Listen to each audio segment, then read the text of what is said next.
ಇನ್ನು ಮುಂದೆ ನಿಮ್ಮ ನೆಚ್ಚಿನ ಧಾರಾವಾಹಿಗಳ ಫುಲ್ ಎಪಿಸೋಡ್ಗಳು ಸನ್ ನೆಕ್ಸ್ಟ್ ಆಪ್ನಲ್ಲಿ ಮಾತ್ರ.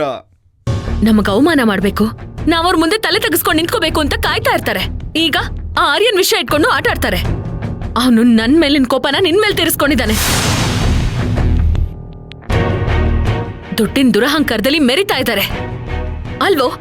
ನಮಗೂ ಅವ್ರಿಗೂ ಆಗಲ್ಲ ಅಂತ ಗೊತ್ತು ತಾನೆ. ನೀನ್ ಯಾಕಲ್ಲಿಗೆ ಹೋಗಿದ್ದೆ? ಅಕ್ಕ, ಅಣ್ಣ ಏನಲ್ಲಿಗೆ ಬೇಕು ಅಂತ ಹೋಗ್ಲಿಲ್ಲ. ದೊಡ್ಡಪ್ಪ ದೊಡ್ಡಮ್ಮನೆ ಬಂದು ಬಲವಂತವಾಗಿ ಮೊದಲನೇ ಪತ್ರಿಕೆ ಅತ್ತೆಗೆ ಕೊಡ್ಬೇಕು ಅಂತ ಕರ್ಕೊಂಡು ಹೋದ್ರು. ಸುಮ್ನಿರೋ.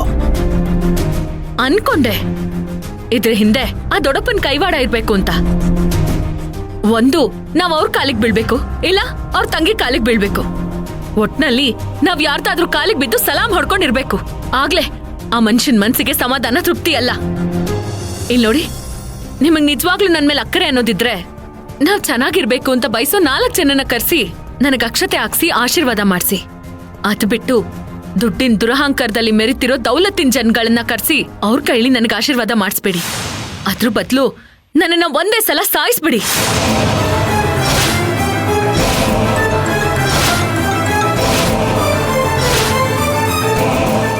ಏನ್ ಮಾತಾಡ್ತಿದ್ಯಾ ರಾಧಿಕಾ? ಹೊಟ್ಟೆ ಉರಿತಿದೆ ಅದಕ್ಕೆ. ಇಷ್ಟೆಲ್ಲ ಆದ್ಮೇಲೆ ಅತ್ತೆನೂ ಬೇಡ, ಮಾವನೂ ಬೇಡ.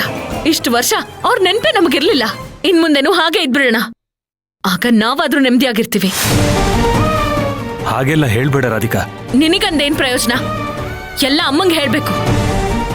ನಮ್ಮ ಮಾನ ಮರ್ಯಾದೆ 3 ಕಾಸಿಗೆ ಹರಾಜಾದ್ರೂ ಪರವಾಗಿಲ್ಲ. ಅಪ್ಪನ್ ಸಂಬಂಧಿಕರು ನಮಗ್ ಬೇಕು ಬೇಕು ಅಂತ ಹೇಳಿ ಹೇಳಿ ನಮ್ಮನ್ನ ಇಲ್ಲಿಗೆ ತಂದು ನಿಲ್ಸ್ಬಿಟ್ಟೆ.